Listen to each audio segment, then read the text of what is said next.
Gumiin balal marsaa 44ffaan mata duree dhibdee siyaasa Itoophiyaa kaleessaa hanga har'aatti jedhuun gaggeeffame. Hoogganaan Biiroo Kominikeeshinii Oromiyaa Obbo Haayiluu Addunyaa saganticha irratti akka dubbatanitti Itoophiyaan biyya mootummaa garaagaraa keessummeessaa turtee fi dhiigaaf lafee ilmaan ishiitiin eegamaa turte taatus biyya seenessi qeenxeen keessatti dagaagee waan turteef wal dhibdeen siyaasaa akka babal'atu taasise. Maraamartoo siyaasaa fi hiyyummaa keessaa ba'uuf ija ogummaatiin madaaluun faayidaa biyyaaf dursa kennuun barbaachisaadha jedhan.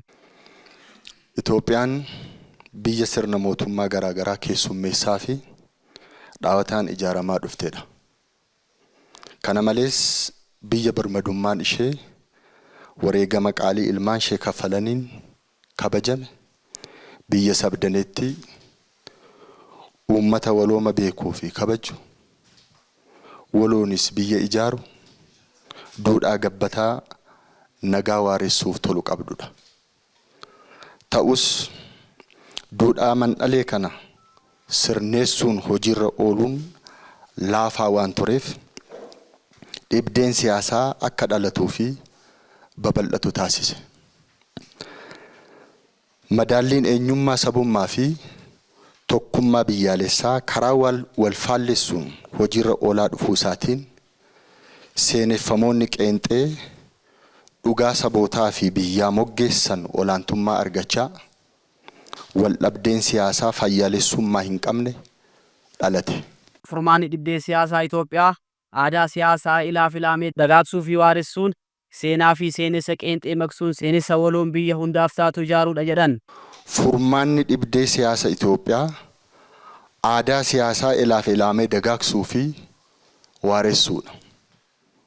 Innis seenaa fi seenessa qeenxee maqsuun seenessa waloon biyya hundaaf taatu ijaaruu, hunda fakkaattu, hunda tajaajiltu, madaala eenyummaa sabummaa fi tokkummaa biyyaalessummaa karaa eegeen sirna cimaa ijaaruudha. Kanaaf gumiin balal marsaan 44ffaa dhugaa kanarraa ka'uudhaan mata duree dhibdeewwan siyaasa Itoophiyaa kaleessaa hanga har'aatti jedhuun qorannoon deeggaruun maree hayyootaaf kan dhiyaate. Sagantaa marii kanarratti Daayirektarri olaanaan abbaa taayitaa galteewwan qonna Oromiyaa Dr. Biraanuu Leenjisoo gama isaaniitiin akka dubbatanitti rakkoon wal dhibdee siyaasa biyya keenyaa finxaalessummaa fi seenessa qeenxee ta'uu ibsanii rakkoo kana hiikuuf seenessa waloo irratti xiyyeeffachuu fi marii biyyaalessaa cimsuudha jedhan. Maddi wal dhabdee Itoophiyaa inni guddaan yookiin immoo wal dhabdee hundumaa ka hammatu yookiin kan wal dhabdeen kun ittiin himamu ibsamu seenaaf seenessa biyya kanaati. Seenaan Itoophiyaa bifa baay'eedhaan barreeffamee bifa baay'eedhaan himama akkuma hundi keessanuu beektan. Itoophiyaan maali yoo jettan gaafni tokko impaayeraa mana hidhaa sabootatii siin jedhu. Ka biraa immoo lakki Itoophiyaan sabbiyyaadha, neeshin isteetidha, saba qeenxee qabdi. Amma garaagartummaan namni asitti himatu kuni garaagartummaa xixiqqoo sabnaashinaal malee Itoophiyaan saba takkittiidha ka jedhu jira. Kammoo sadarkaa heeratti beekamtii argate leetilii sabdaneetii ta'uu ishii biyya saba baay'ee ta'uu ishii hin kaa'e jechuudha. Kun isa deenuu numa deeman amma siyaasa Itoophiyaa keessatti. Warri Itoophiyaan impaayerri tun diigamuu qabdu jedhu har'as jira. Warri Itoophiyaan beherna jedhu har'as jira. Warri sabdaneettidha jedhu immoo at least as jira. So kun hundumtuu himama jechuudha. Kanarratti waliigaltee noon uumamne waa'ee Itoophiyaa hoggaasuuf nu namni waan garaagaraa haasa'a jechuudha. Waliigalteen hin jiru. Kanuma sagalee dhageechisa malee walitti haasa'aa hin jirru jechuudha. Maddi wal dhibdee tokko kana jedhee amanaani. Seenessi asirraa maddu kaa haala nuyi itti har'a eenyummaa biyyaa namaaf aangoo siyaasaa ittiin ilaallu irratti dhiibbaa guddaa akka qabu uuma shakkiin qabu. Kan impaayera jedhee amanu ani lammiidha jedhee amanuu hin danda'u. Kan immoo sabbiyyaadha yookiin neeshin isteetidha jedhee amanu immoo aniif shimallis garaagartummaa sablammummaa qabna jedheen amanu. Hirmaattonni waltajjicha irratti argaman tokko tokkos dhibdeen siyaasaa biyya keenyaa rakkoo nagaaf tasgabbii waan uumuuf sabaaf sablammiin biyyattii seenessa qeenxee maqsuun dhimmoota waloo irratti xiyyeeffachuu qabu jedhan. Sabni Itoophiyaa keessa jiru sabaaf sablammiin beekamtii argatee galmaa'ee jiru gara 80 jennu kun akkaataa inni itti dhagaa guddatee gargar jechuudha. An akka inni itti dhagaa guddadhe sabni biraan akka inni itti dhagaa guddatee adda addummaa qaba. Kana tokko gochuu keessatti mootummaan gahee mataa isaa qaba ture.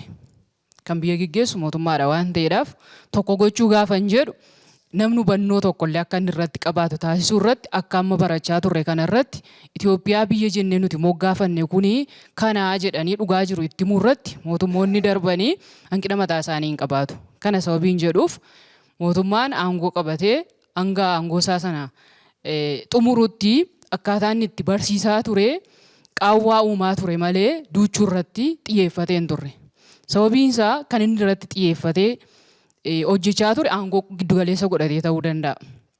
Kun immoo waldhabdee biyya keenyaa jennu seenaanis haa ta'u madaa seenaa kan amma jennuunis haa ta'u babal'isuu irratti gahee guddaa baachaa tureera. Aga yeroo dhiyootti kun. Sababiin akkas jedhuuf sabaaf sablammiin biyya kana keessa jiru akka amma jiraachaa jiru kanatti saba walii wajjin jiraatu ni ta'a jedhamee yeroo itti yaadamaa hin turreetu ture. Akka abiddaa fi cidii gaafa jennu wal bira kaa'uun waan hin danda'amne. Sabni tokkoof sabni biraanis akkasittiin ilaalamaa ture. Kana hambisuudhaaf jijjiirama asitti mootummaan hojii guddaadha kan inni jalqabe. Hojiin jalqabame kun keessaa tokko kunoo kan nuti amma haasa'aa jirru kana. Bifa ammaa kanaan Itoophiyaa hamti kun seenaansaa akkas ture jedhamee haasa'amuun kan inni eegale amma jechuudha. Sun dhibuunsaa qawaa guddaa uumeera. Political community goone ideoloojii sana gavarni goone hawaasa ideoloojii ittiin biyya kana hubannu uumuu keessatti wanta baay'ee murteessaa ta'eef isa kanas sirriitti yaaduun baay'ee gaariidha jedhanii amana. Inni kan biraan kana wajjin qabatee jiru akkaataatti deebiiwwan lammummaa fi yookaan citizenship fi nationalitiin biyya kana keessatti deebi'ee federalizimiin dhufeera. Sun immoo heera mootummaatiin lafa qabateera. Amma rakkoon jiru inni mariin biyyoolessaa kun eenyuti jedhanii caafii dhaabbatanii ilaaluu jira. Anannaa galuu hanunda keenyati. Dhukkuba siyaasa dinagdee biyya kanaan ittiin furru teenye mari'achuu qofa. Kanaaf meeshaalee sanarratti gadi cimsinee hoon gaafanne ta'e dhukkuba seenaa hin kaasaa, madaa seenaa hin kaasaa, kan afaanii hin kaasaa, qaawwaa heerallee hin kaasaa.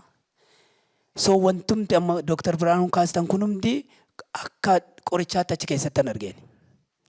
Garuu dhaloonni jiru kun including eliitis ofitti qabannee keenya waan kana lafa hin qabsiisnaa ka jedhu ofuma mee haa madaallu ka jedhu yaada kaasuun barbaada. Kanaaf inni Itoophiyaan har'aa bakka jirtu hin beekne akkuma kaleessatti allaalullee jira. Itoophiyaan kaleessa har'as jirti. Hankaleessa iyyuu gadi taatetti. Yoo kana jennu namootuma lammii Itoophiyaa qofatu kana fedha. Fedhiin kun eenyuti? National interest Itoophiyaa kanaaf faallaka deemu harki mul'anne invisible hands namoota akkanaa kanatti fayyadamanii social medias fayyadamanii hayyoota fiixee irra dhaabbataniis fayyadamanii nagaa fi tasgabbii biyya keenya kana akkasumas immoo waanni waloo yaanni waloo isaa ta'u misoomni waloon qajeeltoo waloon akka gidduutti hin dhumne han godhan hin jiru.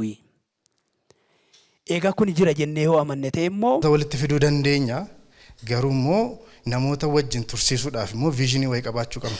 Waan waliin irratti hojjennu gara fuulduraatti achi geenya jennee waan hawwinu aspire waan goonu yoo qabaanne malee waliin turuu hin dandeenyu jedhee nama kana jechuun akkas yeroo akkasii kana jennee fakkeenyaan caqasuu danda'u jiraachuu mala garuu baay'een keenya numa beekna jedhee madniisa. Walitti dhufuu dandeenya madaa walii hooquudhaan garuu immoo waliin turuu hin dandeenyu. Mul'ata egeree waan irratti waliin hojjennu hin qabnu taanaan jechuudha. Kanaaf wanti suni akka inni aadaa hin taaneef gara aadaatti guddatee egeree makeenya illee gaaffii keessa akka hin galchineef sodaa keessa akka hin galchineef tokkoon keenya maal gochuu qabnaa akka qaamni mootummaas nu gidduu jiru jedheen yaada.